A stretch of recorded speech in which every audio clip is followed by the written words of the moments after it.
आज मैं आपको एक और नई कहानी सुनाऊंगी जिसका नाम है तालाब की चुड़ैल। किसी शहर में राहुल नाम का आदमी अपनी पत्नी मीनू के साथ रहता था। राहुल और मीनू एक दूसरे से बहुत प्रेम करते थे। दोनों की जिंदगी बहुत अच्छी चल रही थी। एक दिन वो दोनों छुट्टियां मनाने के लिए शहर से दूर किसी गांव में जाने का फैसला करते हैं और कुछ दिनों का सफर तय कर वो एक बहुत ही सुंदर गांव में पहुंचते हैं। उस गांव को देखकर दोनों मंत्रमुग्ध हो जाते हैं। वाओ, ये गांव कितना सुंदर है ना। यहाँ आने के बाद तो ऐसा लगता है कि हम कभी वापस ही ना जाएं।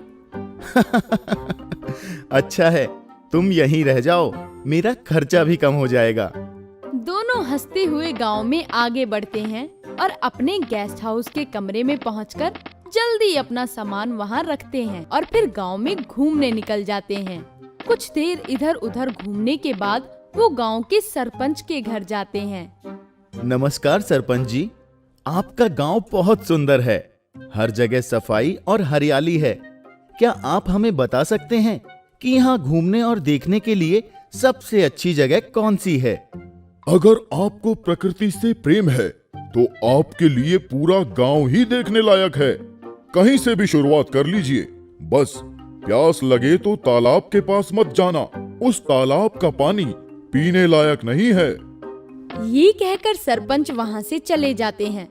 सरपंच की बात सुनकर राहुल और मीनू बहुत खुश होते हैं। वो दोनों पूरा गांव घूमने निकल पड़ते हैं। वो घूम घूम कर गाँव की सुंदरता देखने लगते हैं। इसी तरह सुबह से शाम हो जाती है। मीनू थककर वापस गेस्ट हाउस में चली जाती है और राहुल किसी काम से बाजार चला जाता है। बाजार से वापस आते हुए रास्ते में राहुल की नजर तालाब पर पड़ती है। प्यास तो मुझे बहुत लगी है, लेकिन सरपंच जी ने कहा था कि इसका पानी पीने लायक नहीं है। ये कहकर वो पलटकर चलने लगता है। तभी वो देखता है एक औरत तालाब के ऊपर बैठकर कंघे से अपने बाल संवार रही है। ये देखकर वो एकदम हक्का बक्का रह जाता है। ये कैसे मुमकिन हो सकता है? कोई पानी पर इस तरह कैसे बैठ सकता है? वो आंखें मसलकर दोबारा उस औरत की ओर देखता है, लेकिन इस बार उसे वहाँ कोई नजर नहीं आता।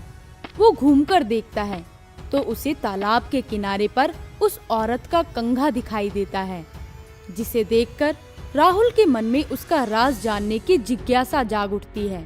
वो कंघे को उठा लेता है और गेस्ट हाउस लौट जाता है। ये देखो, इस कंघे से एक औरत तालाब के ऊपर पानी पर बैठकर अपने बाल संवार रही थी। सुबह से कोई मिला नहीं है क्या, जो अपनी फालतू की बातों से मुझे ही बुद्धू बनाने की कोशिश कर रहे हो? मैं मजाक नहीं कर रहा, ये सच है। लेकिन मीनू उसकी बातों पर ध्यान नहीं देती और सोने चली जाती है। जिसके बाद राहुल भी उस कंघे को एक टेबल पर रखकर सोने चला जाता है।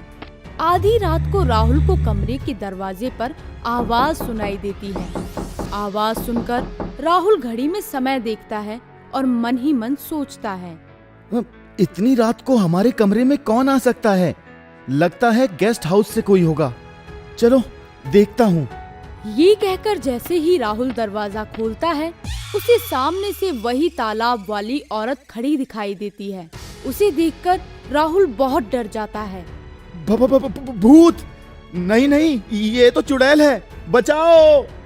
चिल्लाओ मत और मेरा कंघा मुझे वापस करो, नहीं तो मैं तुम्हारा मुंह भी अपने मुंह की तरह बना दूंगी। चुड़ैल के ऐसा बोलने पर राहुल जल्दी से कंघा लेकर आता है और चुड़ैल को दे देता है। कंघा लेकर चुड़ैल वहाँ से गायब हो जाती है। चुड़ैल के जाते ही राहुल जल्दी से मीनू के पास जाता है और उसे उठाकर सारी बात बताता है। ये सुनकर मीनू डर के मारे हक्की बक्की रह जाती है। मुझे तो लगा था आप मजाक कर रहे हैं, लेकिन आपको देखकर तो लगता है आप सच कह रहे थे। अब हम इस गांव में और नहीं रुकेंगे। सुबह होते ही हम वापस अपने शहर चले जाएंगे। वो दोनों अपना सामान बांधने के लिए मुड़ने ही वाले होते हैं तभी एक बार फिर दरवाजे पर दस्तक होती है। दस्तक सुनकर वो दोनों बहुत डर जाते हैं। राहुल डरते हुए दरवाजा खोलता है तो दोबारा सामने तालाब वाली चुड़ैल को खड़ा देखकर डर के मारे उसकी आंखें खुली की खुली रह जाती हैं। मैं कभी किसी को नुकसान नहीं पहुंचाती, लेकिन तुमने मेरा प्यारा कंगा मुझसे चुराया है, इसीलिए मैं तुम्हें नहीं छोड़ूंगी। चुड़ैल की आवाज सुनकर मीनू छुपकर बाहर की तरफ देखती है तो उसकी नजर चुड़ैल के पैरों पर पड़ती है और वो हैरान रह जाती है।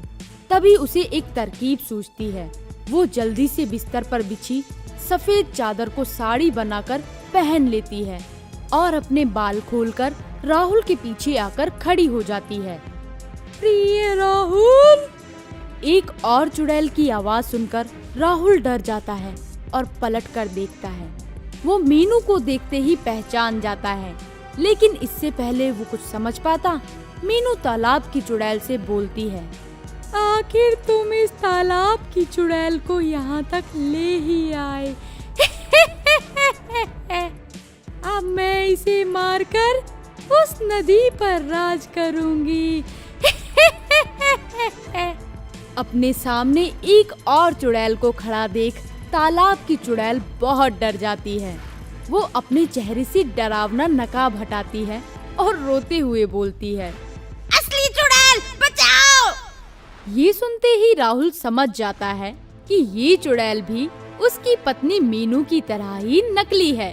तभी तालाब की नकली चुड़ैल वहाँ से भागने लगती है, लेकिन राहुल उसे पकड़ लेता है। मुझे मुझे माफ कर दो, कृपया मुझे माफ कर दो। मैंने कभी किसी इंसान को नुकसान नहीं पहुंचाया। मैं बस तालाब में दबे खजाने के लालच में चुड़ैल बनी थी और खजाना मिलते ही ये गांव छोड़कर जाने वाली थी। मुझे जाने दो। लेकिन मैं एक बात नहीं समझा, चुड़ैल तो ठीक है, लेकिन तुम पानी के ऊपर कैसे बैठी थी? मैंने पानी के अंदर एक मजबूत स्टैंड रखा हुआ है। जब आसपास कोई होता है तो मैं चुपके से उस स्टैंड पर जाकर बैठ जाती हूँ, जिससे लोगों को लगता है कि मैं पानी के ऊपर बैठी हूँ और डर के मारे कोई तालाब के पास नहीं आता। चुड़ैल की सच्चाई जानकर वो दोनों उस नकली चुड़ैल को लेकर गांव के सरपंच के पास पहुंचते हैं और उन्हें सारी सच्चाई बताते हैं। सच जानने के बाद सरपंच नकली चुड़ैल को पुलिस के हवाले कर देते हैं। पुलिस के जाने के बाद राहुल सरपंच से पूछता है, सरपंच जी, सब जानते हुए भी आपने हमें उस तालाब की सच्चाई के बारे में क्यों नहीं बताया?